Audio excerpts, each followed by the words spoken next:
प्रिय दर्शक और श्रोता बंधुगण समस्त को मोर अनेक अनेक शुभेच्छा और अभिनंदन जनाऊछि। मु श्रीमती चित्रलेखा आचार्य ओडिशार जनाशुना सुसाहित्यिक कवि सौरभ कैलाश चंद्र बेहेरा बालीगुड़ा कंधमाल तांको सृजन नहीं आसी एक सुंदर मनछुआ कविता जार शीर्षक गोपबंधु नुहे उत्कल बंधु। यह कविताटी को आपण माने रेडियो महक नंबर 89.6 FM रेडियो सेंटर शुणी पारिबे और निजस्व मतामत देबा पई आदौ भूलिबे नाही। तेबे आसंतु सुनिबा ए सुंदर कविता गोपबंधु नुहे उत्कल बंधु। बकुल बनर कोकिल कवि बिताइल दिन लोकंकु सेबी दृढ़ थिला तुम मनर बल तुमरी वियोगे झुरे उत्कल भार्गवी नदीर कूलरे गाँ सुवांड शासन अटे ताना 1877 मसीहा अक्टोबर 9 तारीख ताहा सेही दिन तुमे जन्म हेल काल काल पाइना रखिल बाल्य कालु हेला मातृ वियोग जीवन रे नाही सुखर भोग विधवा पियुषी नाम कमला पालिले जेपरी गलार माला रूप देई पुरु गाँ स्कूल रे नाम लेखाइल जथा विधि रे सेही ठारू पाठ पढ़ा सारिल पुरी जिला स्कूले पाठ पढ़िल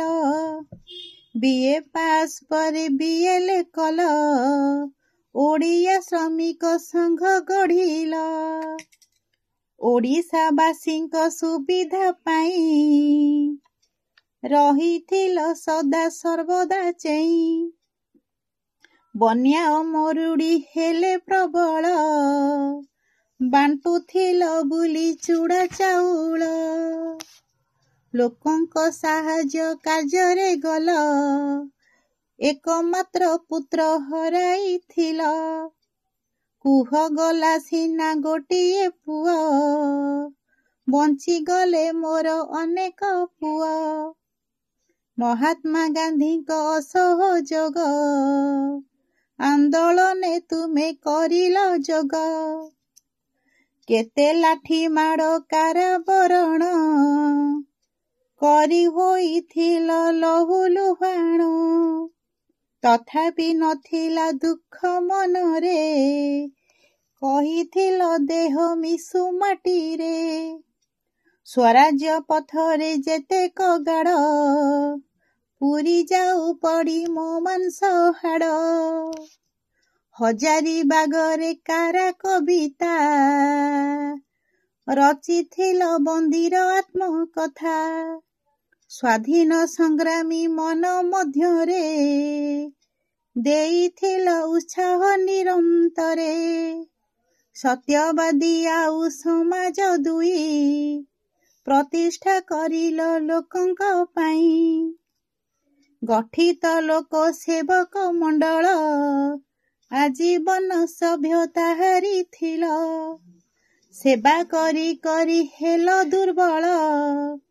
धरारु विदाय करिला काल 1928 मसीहा जून मास 17 थिला ताहा गोपबंधु सीना नंद कुमार खाइथिले सिए लवणी सर खुशी रे बगड़ा भात को खाई देइथिल चिर दिन बिताई सेबारे तुमे तो विराट सिंधु गोपबंधु नुहे उत्कल बंधु सेबारे तुमे तो विराट सिंधु गोपबंधु नुहे उत्कल बंधु गोपबंधु नुहे उत्कल बंधु। धन्यवाद मतामत अपेक्षा रे नमस्कार।